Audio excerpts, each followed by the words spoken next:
এসেছিলাম শ্বশুর বাড়িতে, তো এখানে এসে দেখে আমি অবাক হয়ে যাচ্ছি। আগের বছর মানে 1 বছর হলো আমার বিয়ে হচ্ছে, বাট এই প্রথমবার আমি দেখছি এখানেতে সামনে থেকে। এখানে এটা পুরো আলু চাষ, এই শাকটা নাকি খায়ও। আমি প্রথমবার পুরো আলু গাছ দেখছি, আমাদের দিকে হয়ও না, আর আমি এটা দেখিও নি এর আগে। এখানে পুরো একটা আলু চাষ, আর এখানে পানের বরজ, এইগুলোতে ধারে ধারে টমেটো গাছ দেওয়া আছে, প্রচুর চাষ করা হয়েছে। আরও ওদিকে অনেক সবজি টবজি আছে।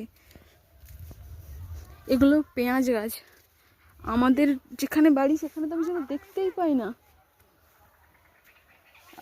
এদিকে এই শাক চাষ করেছে, কফি আছে, মূলো আছে, পালং, কত ফুলের গাছ হয়েছে।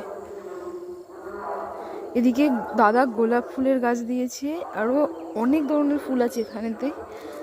এই যে কত রকমের গোলাপ ফুটেছে, অনেকগুলো গোলাপ আছে। এই গাছটায় টোটাল 16টার মতো গোলাপ আছে।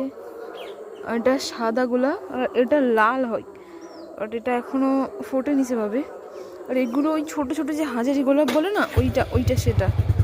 অনেক ধরনের ফুল দিয়েছে দাদা ঠান্ডাতে। আমাদের সে বাড়িতেও গাঁদা ফুলের গাছ আছে, আর গাঁদা ফুল হয়েছে, বাট এইরকম হয়নি। এখানে প্রায় এক একটা গাছে 40টা করে ফুল আছে, আর তেমন বড় বড়।